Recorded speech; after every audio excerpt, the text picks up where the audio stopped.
Arrêtez tout ce que vous faites pendant 2 secondes. Parce que si vous possédez de l'argent en ce moment, vous êtes peut-être en train de vivre le dernier moment de calme avant que ce marché ne se transforme en ruée. Et si vous ne possédez pas d'argent, vous devez entendre ce qui se passe en coulisses. Parce que l'action des prix que vous voyez n'est pas toute l'histoire. 103,40 $. C'est le prix que l'once d'argent a atteint ce matin, un record historique absolu. Mais ce n'est pas le chiffre qui devrait vous inquiéter. Le chiffre qui devrait vous inquiéter, c'est 212 millions. 212 millions d'onces d'argent. C'est la position vendeuse nette des banques étrangères sur le marché américain du COMEX, en ce moment même. Selon le dernier rapport de la CFTC, publié le 9 janvier 2026, les banques non américaines détiennent une position short équivalente à 33% de l'intérêt ouvert total. C'est la concentration la plus élevée depuis que ces rapports existent. Et voici ce qui rend cette situation extraordinaire. Les banques américaines ont fait exactement le contraire. Pour la première fois dans l'histoire, elles sont passées en position nette acheteuse. Wall Street achète. L'Europe et l'Asie vendent à découvert. Ces données, je les ai documentées. Toutes les sources, tous les chiffres. Dans la recherche financière. Lien dans la description. Mais laissez-moi vous montrer ce qui se passe réellement dans les coffres du COMEX. 33,5 millions d'onces d'argent physique ont disparu des entrepôts en seulement 7 jours au début de ce mois. 26% des stocks disponibles pour livraison, en une semaine. Et JP Morgan, la plus grande banque américaine, a émis 99% de ses livraisons. Ce n'est pas une coïncidence, c'est un schéma. Le 1er janvier 2026, la Chine a imposé de nouvelles restrictions sur les exportations d'argent. Du jour au lendemain, environ 65% de la capacité mondiale de raffinage s'est retrouvée sous contrôle d'exportation. Pékin avait reclassifié l'argent comme matériau stratégique. Pour les banques occidentales qui avaient vendu à découvert en comptant sur les approvisionnements chinois, c'était un coup de massue. Le métal qu'elles avaient promis de livrer n'était plus disponible au prix anticipé. Regardez ce qui s'est passé entre septembre et décembre 2025. Le prix de l'argent est passé de 41 $ à 58 $ l'once, 40% de hausse en 3 mois.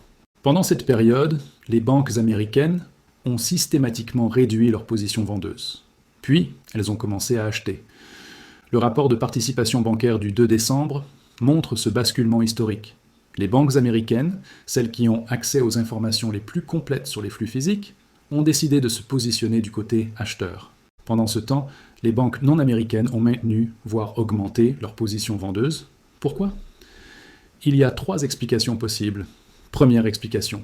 Elles tentent de sourcer du métal à bas prix en maintenant une pression sur les cours. Elles parient sur une correction. Deuxième explication, ces positions sont des couvertures pour des expositions ailleurs. Le short visible n'est que le miroir d'une position longue invisible. Troisième explication, la plus dangereuse. Elles sont piégées. Le marché ne leur permet plus de sortir sans perte massive. Stop.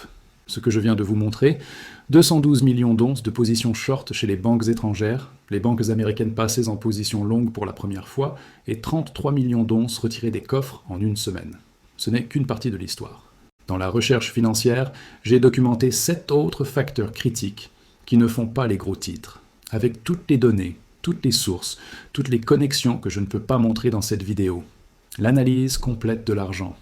Plus le Venezuela, le dollar, les mouvements des banques centrales et chaque nouvelle documentation que je publie. Un accès, toutes les analyses, pour toujours. Lien dans la description. Mais maintenant, laissez-moi vous montrer ce qui se passe vraiment avec les inventaires. Le COMEX fonctionne avec 2 catégories de stocks. Le métal enregistré, disponible pour livraison, et le métal éligible qui appartient à quelqu'un d'autre. Depuis 2020, les stocks enregistrés ont chuté de plus de 70%, de 346 millions d'onces à environ 82 millions. Mais voici le détail que personne ne mentionne. Une portion significative de ce qui est rapporté comme enregistré est soit non éligible, soit déjà engagé. Le pool véritablement disponible est beaucoup plus petit que les chiffres officiels. Et quand les traders ont compris cela, quelque chose d'inhabituel s'est produit. Au lieu d'attendre la livraison de mars, beaucoup ont choisi de payer plus pour avancer leur livraison de plusieurs semaines. Ils voulaient ce métal dans leurs mains le plus vite possible. C'est le comportement de gens qui ne font plus confiance au système. Shanghai paie maintenant entre 78 et 80 $ l'once, une prime de 5 à 8 $. À Dubaï et Tokyo, les primes atteignent 10%. Certaines transactions ont été rapportées à 130 $ l'once, pendant que le prix officiel du COMEX affichait 75 $. Cette divergence est la plus importante dans l'histoire du commerce des métaux précieux. Le mécanisme de tarification papier est en train de se fracturer. Si vous êtes encore là, vous avez compris de quoi il s'agit vraiment. La question est simple. Voulez-vous toutes les documentations ou seulement ce résumé? La recherche financière complète. Argent, Venezuela, dollars, banque centrale et tout ce qui vient. Lien ci-dessous. Continuons. Le déficit structurel de l'argent entre maintenant dans sa 6e année consécutive. Le Silver Institute projette un déficit de 95 à 200 millions d'onces pour 2026. La production mondiale plafonne autour de 830 millions d'onces par an. La consommation dépasse 1,2 milliard. Et voici le détail crucial. 75 à 80% de la production d'argent provient de mines de cuivre, de zinc et de plomb. L'argent n'est qu'un sous-produit. Même si le prix triple, la production ne peut pas augmenter significativement. Les mineurs ne vont pas creuser plus de cuivre juste parce que l'argent est cher. C'est une offre structurellement inélastique. Face à cette offre rigide, la demande explose. Panneaux solaires, véhicules électriques, électronique, intelligence artificielle, centres de données, applications médicales. L'argent est irremplaçable dans ces applications. Pas préféré, irremplaçable. Le gouvernement américain a récemment désigné l'argent comme minéral critique, une reconnaissance officielle de son statut stratégique. Et cela nous ramène aux banques étrangères. Prenons le calcul froid. Selon les données de la CFTC, les banques non américaines détiennent environ 50 000 contrats short sur l'argent COMEX. Chaque contrat représente 5 000 onces. À 80 $ l'once, cela représente une valeur notionnelle de 20 milliards de dollars. Depuis que le prix est passé de 50 à 80 $ ces dernières semaines, ces positions ont généré des pertes latentes de plusieurs milliards. Ajoutez les augmentations de marge imposées par le COMEX, qui a relevé les exigences de garantie 2 fois consécutivement. La pression de liquidité sur certaines banques pourrait atteindre 8 milliards de dollars dans les scénarios extrêmes. Maintenant, les grandes banques européennes ont des réserves de liquidité suffisantes pour absorber ce choc. Mais ce n'est pas le point. Le point, c'est que ces banques sont en train de subventionner involontairement le transfert de métal physique vers d'autres mains. Chaque fois qu'elles maintiennent leur short et que le prix monte, quelqu'un d'autre achète du métal moins cher qu'il ne le devrait. Et ce quelqu'un, de plus en plus souvent, c'est américain. Les données le montrent clairement. Les entrepôts du COMEX se vident pendant que les positions short étrangères augmentent. C'est comme si les banques européennes payaient pour que le métal américain soit expédié vers des mains américaines. Une ironie que l'histoire retiendra, peut-être comme le dernier acte du système de tarification papier. Je veux être clair sur un point important. Je ne prétends pas savoir quelle banque spécifique est en difficulté. La CFTC ne publie que des données agrégées. Les rumeurs qui circulent sur les réseaux sociaux, nommant des institutions spécifiques, ne peuvent pas être vérifiées publiquement. Ce que je peux vous montrer, ce sont les données officielles, les positions agrégées, les flux de métal, les divergences de prix, et ces données racontent une histoire suffisamment claire. Le système de tarification papier, celui où les contrats à terme déterminent le prix mondial, est en train d'être testé comme jamais auparavant. Certains acteurs semblent parier qu'il va tenir, pendant que d'autres, notamment les banques américaines, se positionnent comme s'il allait céder. Regardez maintenant ce qui se passe avec l'or. Le prix de l'or a atteint 4 941 $ l'once. Le ratio or-argent est tombé à environ 48 pour 1. Historiquement, ce ratio a fluctué entre 15 et 80 pour 1. Quand il descend vers les niveaux bas, c'est généralement parce que l'argent rattrape l'or dans un mouvement de réévaluation. Les analystes qui suivent ces cycles parlent de compression vers 15 à 20 pour 1 dans les phases extrêmes. Si le ratio devait revenir à 30 pour 1 avec l'or à 5 000 $, l'argent serait à 166 $ l'once. Si le ratio descendait à 20 pour 1, l'argent serait à 250 $. Ce ne sont pas des prédictions. Ce sont des mathématiques conditionnelles. Et les banques américaines, celles qui ont accès aux données de flux physiques, semblent se positionner pour ce scénario, pendant que les banques étrangères maintiennent des positions qui ne font sens que si le prix redescend. Un pari dans chaque direction. La question est de savoir qui a raison. Mais voici ce que je trouve fascinant.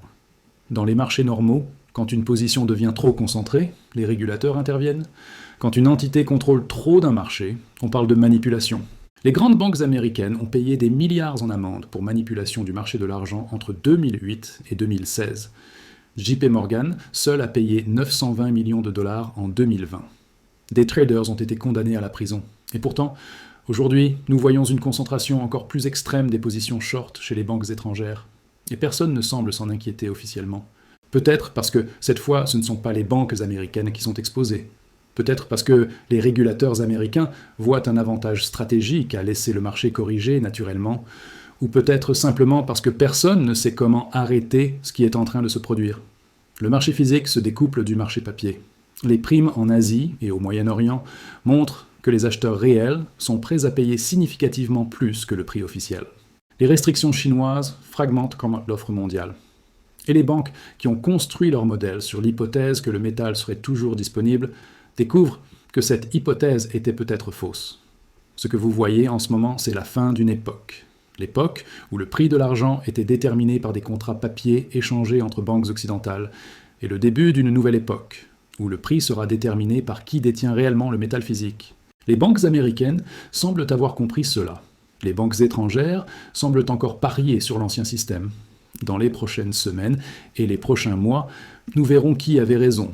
Si le prix continue de monter, les pertes des positions short étrangères deviendront insoutenables. Les appels de marge forceront des rachats massifs. Ces rachats pousseront le prix encore plus haut. Un cercle vicieux pour les shorts. Un cercle vertueux pour ceux qui détiennent du métal. Si le prix corrige significativement, les banques étrangères auront eu raison. Leurs positions deviendront profitables. Je ne sais pas quel scénario se réalisera, mais je sais que les fondamentaux pointent tous dans la même direction. Le déficit structurel, la demande industrielle croissante, les restrictions d'exportation chinoises, la divergence historique entre banques américaines et étrangères. L'argent est en train de redevenir ce qu'il a été pendant des millénaires, une forme de monnaie réelle, un actif stratégique, et pas seulement un instrument de spéculation papier. La question pour vous n'est pas de savoir si j'ai raison. La question est de savoir de quel côté de ce transfert de richesse vous voulez être. Il y a un autre aspect que peu d'analystes mentionnent, la vitesse à laquelle les événements se déroulent. En 2021, pendant la tentative de short squeeze de Wall Street Bets sur l'argent, le marché a rapidement retrouvé son équilibre. Pourquoi? Parce qu'à l'époque, il n'y avait pas de déficit structurel réel. Le marché pouvait absorber la demande. Aujourd'hui, la situation est fondamentalement différente. Nous sommes dans la 6e année consécutive de déficit. 820 millions d'onces de sous-production cumulée depuis 2020. Les stocks qui servaient de tampons ont été progressivement épuisés. Et maintenant, quand une vague de demande arrive, il n'y a plus de coussin pour l'absorber. C'est pourquoi les prix réagissent de manière si violente. C'est pourquoi les primes physiques restent élevées, même quand le prix spot corrige. C'est pourquoi les livraisons anticipées se multiplient. Le marché essaie de rationner l'offre par le prix. Et le rationnement par le prix est la version polie de la pénurie. Les investisseurs institutionnels commencent à le comprendre. Les ETF sur l'argent ont enregistré des entrées nettes pendant 31 semaines, presque consécutives depuis mi-2025. Ce sont des acheteurs qui ne sont pas là pour un trade de quelques jours. Ils accumulent. Et quand les gros capitaux accumulent dans un marché en déficit, le résultat est prévisible. Le COMEX a répondu en relevant les marges, exactement comme en 1980 quand les frères Hunt ont été stoppés. Exactement comme en 2011 quand le prix a frôlé 50 $. Mais cette fois, les augmentations de marge n'inversent pas la tendance. Elles créent de la volatilité, oui. Des corrections temporaires, certainement. Mais la direction fondamentale reste inchangée. Parce que le problème n'est pas la spéculation, le problème est physique. Il n'y a tout simplement pas assez de métal pour satisfaire la demande mondiale aux prix actuels. Et augmenter les marges sur les contrats papier ne crée pas de nouvel argent dans les mines. C'est une distinction cruciale que beaucoup de commentateurs manquent. Le marché papier peut être contrôlé. Le marché physique répond à d'autres lois. Et en ce moment, ces deux marchés racontent des histoires différentes. Le marché papier dit que l'argent vaut 100 $. Le marché physique en Asie dit qu'il vaut 130 $. Quand deux prix existent pour le même actif, l'arbitrage les rapproche normalement. Mais quand l'arbitrage est impossible parce que le métal ne peut pas être déplacé assez vite, les prix peuvent diverger longtemps. C'est exactement ce que nous observons. Si vous avez trouvé cette analyse utile, abonnez-vous à cette chaîne. Chaque jour, je décortique les données que les médias mainstream ignorent, les flux de métaux, les positions des banques, les mouvements de capitaux qui façonnent notre avenir financier. Laissez un commentaire pour me dire ce que vous pensez de cette situation. Est-ce que les banques étrangères savent quelque chose que nous ignorons? Ou sont-elles en train de commettre l'une des plus grandes erreurs de l'histoire financière récente? On se retrouve demain avec les dernières données. Restez informés, restez préparés.